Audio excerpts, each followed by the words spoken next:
parece si charlamos de historia? ¿De Neuquén? Sí, claro. Qué bueno. Entonces hablemos de gente ilustre. Sí, espere, pero también podríamos hablar de gente no tan ilustre. ¿De los que no están en los libros? Sí, y de los que no pudieron escribirlos. ¿De toda la gente que vino a poblar Neuquén? Sí, y de los que ya estaban.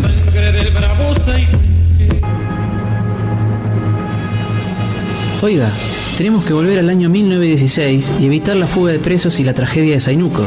Espere, pero entonces no podríamos hablar más de ese tema. Tiene razón. ¿Cuándo es el programa? Todos los jueves de 18 a 19 horas. Espere, nos olvidamos de decir el nombre del programa. Esa es otra historia. Por el 87.9, la radio pública de Plotier.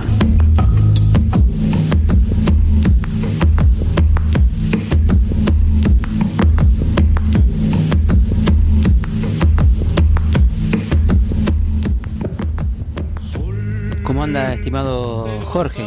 Muy bien, Rodrigo. ¿Usted cómo es que le va? Me va bien, por lo menos eso creo. Ajá, acá estamos acomodando los papeles que la producción nos trajo. Sí, una producción muy numerosa, nosotros dos. Y adivine de qué tema vamos a hablar. Dígame, generemos expectativas, don Rodrigo. Hoy hemos vuelto, o vamos a volver al género catástrofe, por decirlo de alguna manera. Sí, que ya lo hemos hecho en otras ocasiones, cuando hablamos de otras tragedias. En algún momento hemos hablado de la explosión en la mina de Laucamahuida. La Cresca Grande. Hemos hablado de la Cresca Grande también, la tragedia natural más grande de la provincia, en realidad del territorio neuquino de estos últimos tiempos. En aquella época, cuando ocurrió esa tragedia, esto era territorio nacional. Y hay muchas tragedias en la historia neuquina. Por ejemplo, si tuviera que decir algunas, no me puedo olvidar de la caída del avión de YPF allá en la década del 70, de esos trabajadores que iban de Rincón de los Sauces a Cutralcó.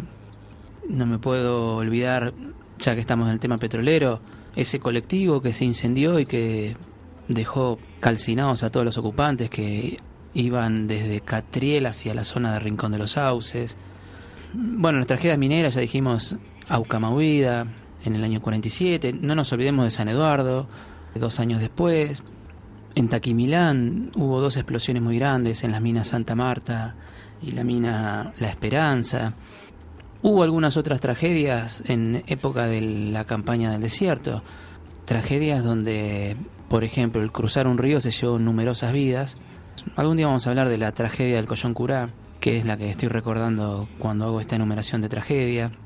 Tenemos la inundación del 75 en Cutralcó también, aquella tormenta memorable que afectó a toda la provincia en realidad, pero que desató prácticamente toda su furia ahí en Cutralcó. A raíz de esa tragedia del año 75 se fundaron algunos pueblos como Santo Tomás, cerca de la zona de Piedra del Águila. Eso es lo que llaman el aluvión. El aluvión del 75. El aluvión le dicen en Cutralcó. En realidad en el resto de la provincia no fue un aluvión, fue una tormenta impresionante, muy parecida a la del 2014. La primera vez que estuve en Cutralcó, en la década del 80, yo todavía no vivía en Neuquén, frente al Zanjón, me acuerdo que un amigo ahí estaba con su familia y me decían, acá donde estás parado nosotros veíamos pasar y pasaban casas completas por este Zanjón, y yo veía que era difícil hacerse a la idea porque encima en ese momento no tenía, digamos, estaba seco por completo. Bueno, ese fue mi primer contacto con esa tragedia. ¿Y hoy de qué vamos a hablar? Y hoy vamos a hablar de la tragedia de la balsa España en el año 1959, de la balsa de Cenillosa. Digo la balsa España porque era la primer denominación que tuvo esa balsa, que con el tiempo cambió de nombre, que unía a la localidad de Cenillosa con la costa rionegrina. A la costa rionegrina se la denominaba en aquella época Cenillosa Sur. No nos vamos a adelantar, primero vamos a hacer un raconto de todo el tema de las balsas. En varios programas hemos hablado un poco de las balsas, sin hacer un programa especial de las balsas, pero prácticamente las balsas fueron fundamentales para las comunicaciones dentro del territorio, en un territorio nacional, o sea, estamos hablando de antes de su provincialización, donde no habían prácticamente puentes. El puente más importante al principio fue el puente ferroviario, 1904.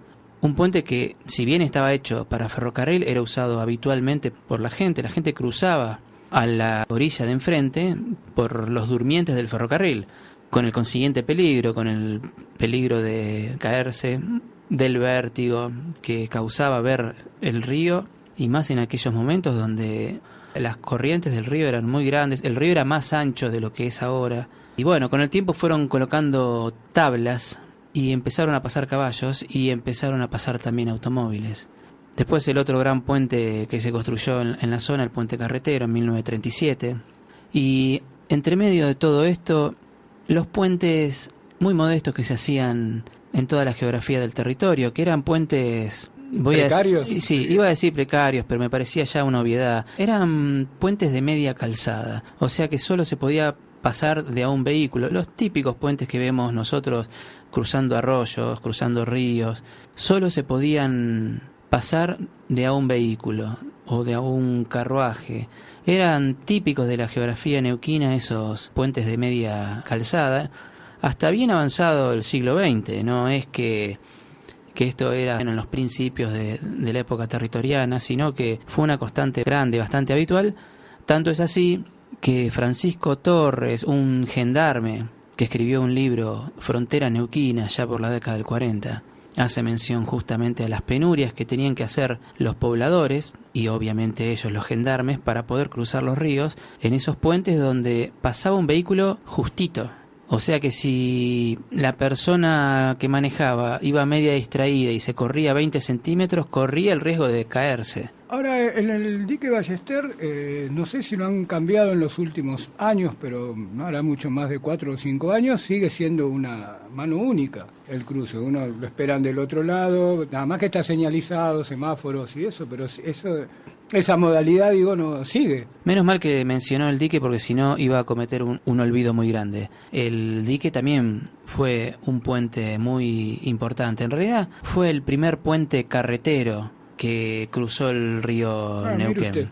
No fue construido como puente, pero se aprovechaba la parte superior para usarla de puente. Siempre, en todos los diques se aprovecha la parte superior, el coronamiento, para poder pasar vehículos.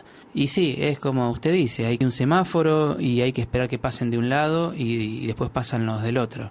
Pero en este caso vamos a volver a Cenillosa. Hablando con gente de Cenillosa, algunas personas, no todas, no están muy conformes con la fecha de fundación del pueblo. Algo escuché sobre esa controversia. ¿Usted es capaz de ilustrarnos, aunque sea brevemente, sobre el tema, Rodrigo? No sé si soy capaz, pero lo voy a intentar. Muy bien, el mundo es de los que intentan. Sí, la fortuna es de los audaces, dice. Exactamente. Bueno, me estaría faltando algo de audacia para completar mi fortuna. Sí, pero no la fortuna monetaria, ¿eh? Estamos hablando de la suerte. La suerte. Ahí por la década del 80, exactamente el año 89... Cenillosa estaba por celebrar su centenario de fundación. Incluso más, se había organizado un festejo muy importante. Iba a venir el presidente de la Nación, en ese momento Raúl Alfonsín. Pero había discrepancia entre los historiadores en si la fecha era la correcta o no era la correcta. Se suspendió el acto porque había controversias y se llamó un congreso de historiadores. No sé si un congreso, una convención, una reunión, póngale el nombre que quiera. Vino gente de la Junta de Estudios Históricos, vino poniéndome en el lugar de la gente que está en Cenillosa. En ese momento estaba Ileana Lascaray, que ha fallecido. Mario Raone, que por suerte todavía lo tenemos con vida. Elsa Becerra también. Varios historiadores más, Flores Jiménez, Juan Isasi, y una persona acá muy reconocida en Plotier, que es el profesor Agustín Hugo Milán. El tema de controversia era que la fecha de 1889, que se tomó como fecha de fundación, que se suponía que era la fecha en que el presidente Roca había entregado los lotes a los hermanos Pastor y Felipe Cenillosa, en realidad no estaba bien esa fecha, sino que había sido en 1899. O sea, 10 años después de la fecha que se había tomado como válida. A partir de ahí empezó la controversia y la conclusión a la cual se llegó: primero, no había un acta de fundación de Cenillosa. La otra es que no estaba bien la fecha que se había tomado. no era 1889, sino 1899, la fecha en que Roca le había otorgado esas tierras a los hermanos Cenillosa. Por otra parte, los hermanos Cenillosa nunca habían estado en estas tierras, nunca habían estado en Neuquén, ¿no? Supongo que en algún momento después habrán venido a ver sus extensiones. No hay registros, o sea, no puedo afirmar de que no hayan venido. Puedo decir que no hay registros de su presencia en estas tierras. Eso era algo normal porque estos hermanos Cenillosas era una familia de la élite argentina de aquellos tiempos, una familia con mucho poder, con mucha influencia, que dominaban el mundo económico, social de la época con el único argumento de su dinero, sino de que otra manera se explica que una localidad tenga el nombre de una persona que compró las tierras y que nunca estuvo en esas tierras. O sea, hay que tener plata para eso. No es el único caso. En la Argentina hay muchos lugares que tienen los nombres de los terratenientes que compraron las tierras. Habría que investigar si no hay varios Cenillosas desparramados por ahí, por el territorio argentino, otros pueblos a los cuales nunca visitaron. O sea, a ver, Cenillosa es la única localidad con ese nombre en la Argentina, pero sí, por ejemplo, usted que, como yo, es neuquino por adopción y venimos de los mismos pagos, usted, por ejemplo, allá en la provincia de Buenos Aires, ¿le suena, por ejemplo, el nombre Gleu, Temperley, Bernal, Ramos Mejía? Son todos nombres de terratenientes, dueños de tierras, eso solo por citar algunos, que han pasado gracias a sus fortunas. Sí, de hecho yo viví muchos años en la gloriosa barriada de Villa Soldati, cuyo origen es de don José Soldati, que era dueño de esas tierras y de varios barrios adyacentes. Vio cómo es la cosa. Nosotros cuando nacimos ya estaba todo armado. Estaba todo armado. Mal, pero estaba todo armado. Más allá de que muchos de nuestros compañeros sigan manteniendo ese orden y reproduciendo las viejas prácticas de las cuales nosotros a veces renegamos. Y no quería dejar de decir esto de la Fundación Cenillosa. La controversia sigue todavía. Gente en Cenillosa que no está conforme. Se tomó como fecha de fundación de Cenillosa la fecha de la creación de la Comisión de Fomento. Pero espere, como decimos en el comienzo. O sea, si hay una comisión de fomento es porque antes, y bastante antes, puede uno suponer, había ya gente que... Claro, exactamente. O sea, si hay una comisión de fomento es porque hay algo. El tema es que mucha gente busca... Un hito, algo tangible, algo que se vea, un documento. Y bueno, el documento que tomaron fue la fecha de la fundación de la Comisión de Fomento de Cenillosa, que fue el 26 de julio de 1951, por decreto del presidente Juan Domingo Perón. Algo parecido también pasa acá en Plotier. Acá en Plotier tomamos la fecha de la creación de la Comisión de Fomento, ¿no? Cuando podríamos tranquilamente tomar como hito fundacional la venida de los hermanos Plotier, la compra de tierras de los hermanos Plotier, que en realidad fueron los que posibilitaron posteriormente que nosotros estemos, por ejemplo, hoy acá en la radio municipal haciendo este programa. Así que muchas gracias, hermanos Plotier. Nos desviamos un poquito. Una última cuestión ahí. Sí. ¿Cómo es eso de que en el margen norte, el margen sur, del río, en esa época eso pertenecía a Neuquén también? La margen sur del Limay, que pertenece a la actual provincia de Río Negro, en realidad durante 2 años perteneció a Neuquén. Mire usted. De 1916 a 1918, por un decreto del entonces presidente Victorino de la Plaza, que anexó al territorio de Neuquén el departamento del Cuy y el departamento de General Roca. Si eso se hubiera mantenido, la ciudad de Chipoleti, Allen, Fernández Oro, hasta General Roca pertenecerían a Neuquén. Eso duró 2 años, nada más. También es un tema, en realidad, para hacer un programa, porque fue una situación bastante atípica.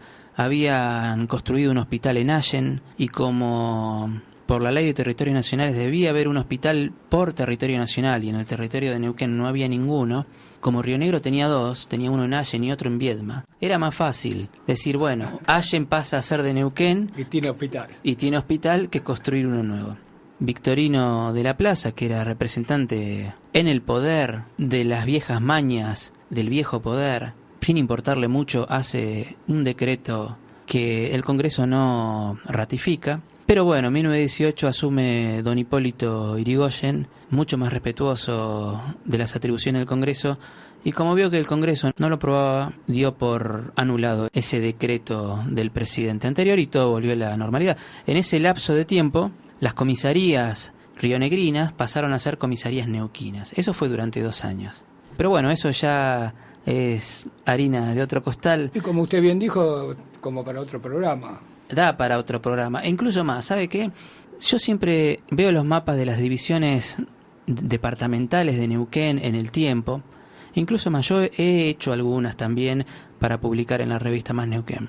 Y he cometido el mismo error que cometen todos los que hacen esos mapas. Nunca consideramos esa fracción de 2 años en el cual parte de Río Negro era perteneciente al territorio neuquino. Así que ahora que lo menciona, que me lo ha mencionado, voy a redibujar los mapas y lo voy a volver a publicar ya sea en la web o en la revista de Más Neuquén, porque es un error no considerarlo. Es como que, bueno, fue algo circunstancial. Por menos que esas cosas ha habido guerras en el mundo, ¿no? No digo acá, pero si este era mío, después se me lo quitaron, ahora... Sí, no, bueno, el tema es que estábamos por hablar de la balsa semillosa y ¿qué fue lo que pasó aquel 16 de septiembre de 1959?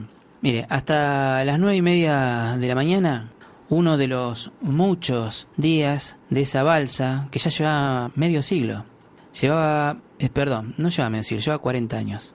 Una balsa que llevaba 40 años, que estaba desde el año 1919, era el transporte habitual, el acostumbrado de toda la gente que poblaba esa zona. Por eso mismo estamos diciendo...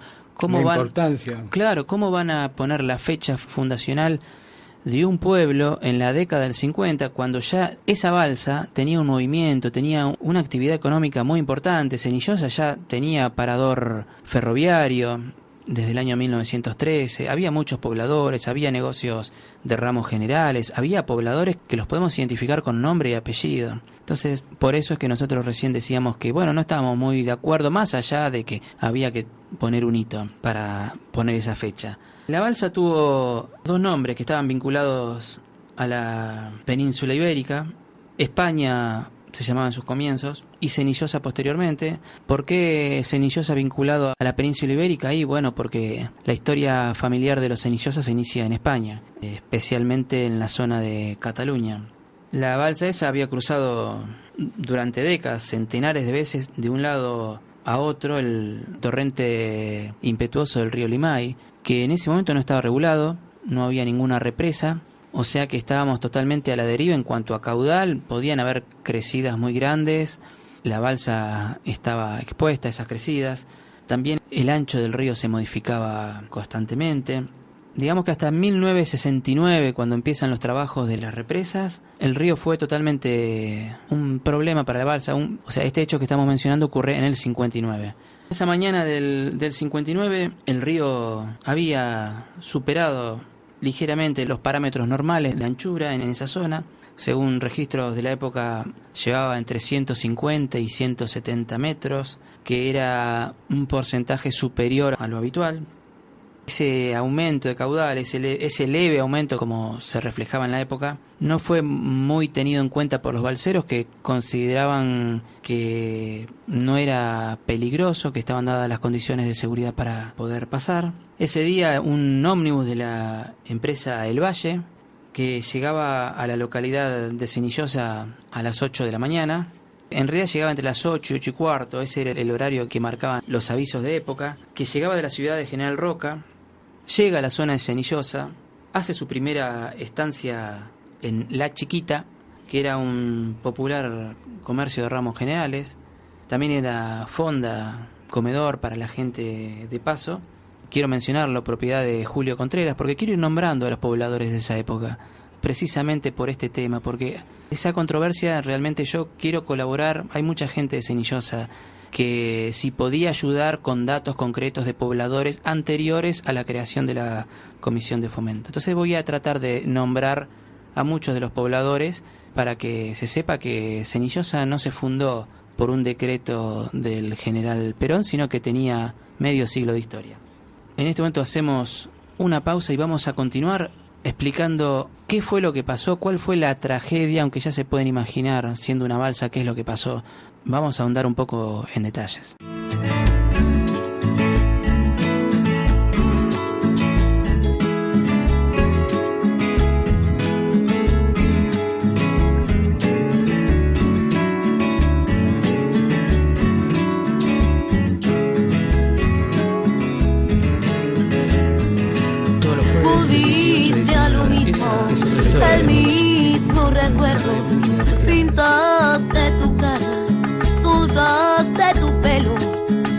acordate, nadie te espera en casa.